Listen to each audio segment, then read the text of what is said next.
Ya. Oke.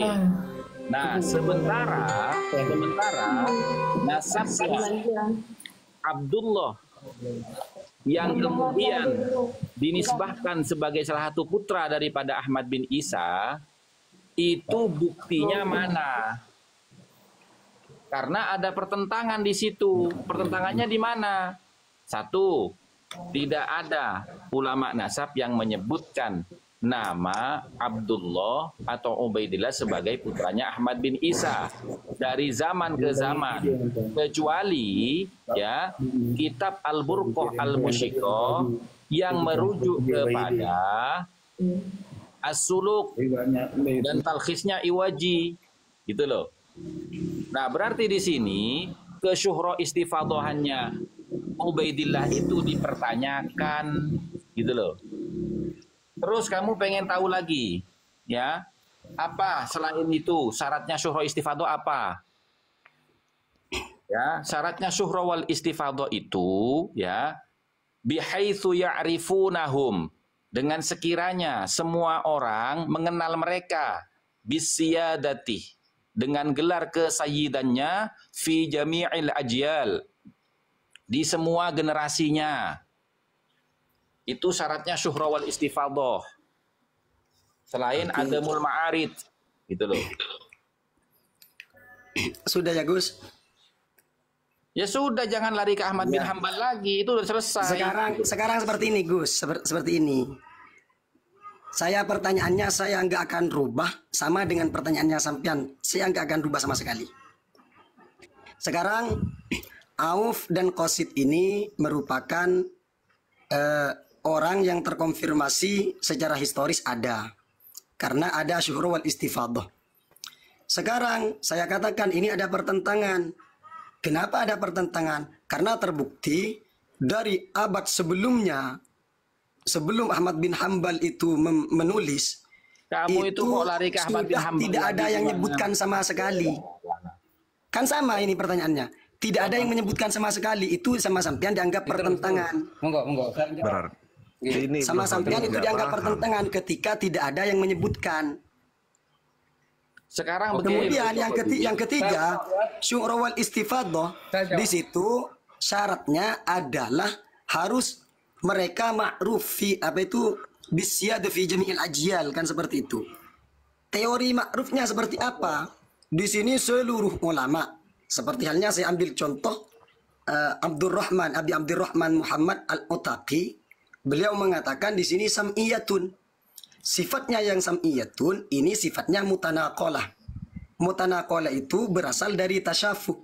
Tasyafu itu berarti sumbernya adalah dengan cara pendengaran. Ketika dengan cara pendengaran, maka mutanaqalah itu riwayah bir riwayah Gus. Iya, pitutur kan?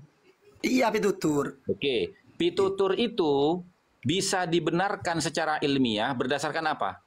Berdasarkan kita melihat terhadap ruwatus thiqah. Sehingga dalam penetapan nasab itu metodologinya yang paling pokok, yang paling pokok dalam apa itu kajian ilmu nasab itu hifdzuha bir riwayah, yang kedua bid dirayah. Yang kedua-duanya ini kembalinya kepada hamilul khabar.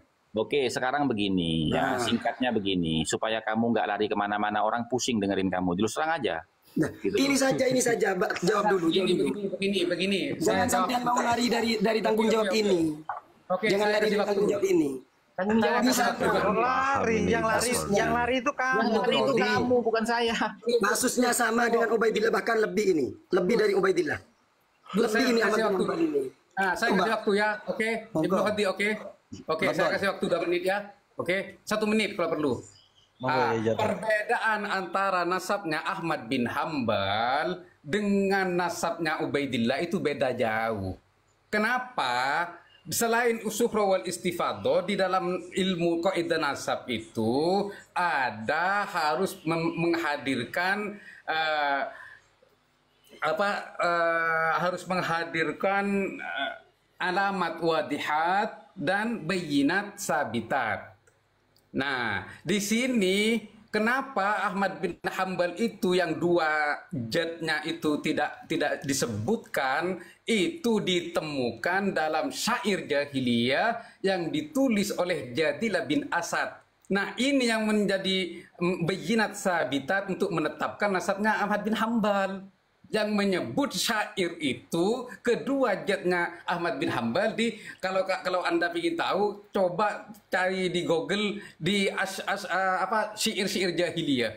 Itu yang bisa menetapkan jadnya Ahmad bin Hambal. Beda dengan Ubaidillah yang tidak ada menyebutkan sama sekali kecuali ya Ali As-Sakron. Seperti itu. Oke. Jelas. Berarti di situ ada jelas ya, ada jelas seperti itu. Jadi Berarti, beda antara nasabnya Ahmad bin Hambal dengan Ubaidillah. Kalau seandainya itu ada, maka saya sepakat dengan sampean. Ada syair jahiliyah. Monggo ditampilkan. Nah, atau kalau ada yang membantu, di sini. cari di Google. Besok saya kirim ke WA kamu besok. Oke? Oke. Tapi jangan ngarang sendiri ya. Jangan buat sendiri. Ini kan dulu ini Ibnu Khadi. Ini lihat Mas, lihat ini, lihat.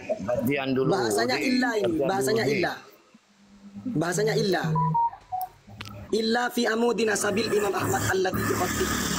Cuma ditemukan di situ saja, enggak yang lain. Makanya saya penasaran kalau memang ada betul. Intinya begini, jangan ada namanya yang menyairkan itu Jadilah bin Asad. Besok saya kirimkan. Nih, saya kirimkan ke Hasan juga. Oh iya. Sebentar saya ambil HP dulu. Saya cari sekarang.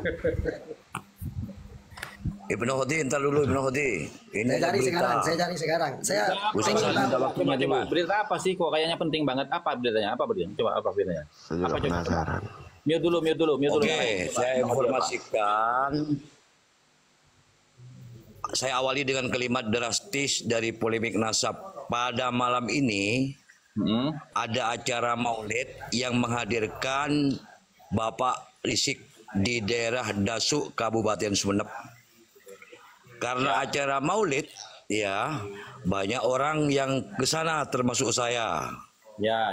Namun saya bilang drastis dan tamparan buat beliau karena ketika dia menyampaikan kalimat bahwa tanda-tanda orang jahil murakab adalah orang yang mempermasalahkan nasab. Masuk kalimat nasab, Muhibbin lari terbirit-birit meninggalkan tempat. Kemudian banyak orang yang berteriak bahwa inilah 11 September WTC, tragedi Habib Rizik ditinggalkan Muhibbinnya di Dasuk. Saya ini mengatakan dilihat oleh 401 orang.